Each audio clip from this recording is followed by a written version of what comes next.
कि भाई हमर लोग कहत लखी अस्मुदवा वीडियो बना के का करी अरे देख ल जब भवानीपुर गैस एजेंसी में अरे ब्लैक में गैस बेचात लोग विरोध कैनी तो देख ल कि प्रशासन के आवे के पड़ल गैस बांटे खातिर।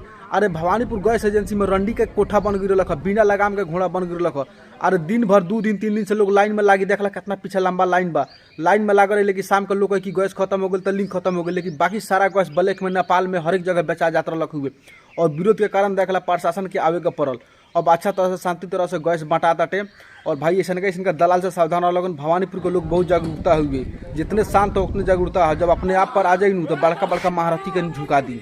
देख सकत रहा विरोध भइल तो प्रशासन के आवे पर वीडियो बनल, हम विरोध कैनी सन तो प्रशासन के आवे पड़ल। और कहाँ कहाँ भाई हमारे ऐसा का मामला बात वीडियो हमारे लगे शेयर कर लगन, हम ऊपर वीडियो बनाए।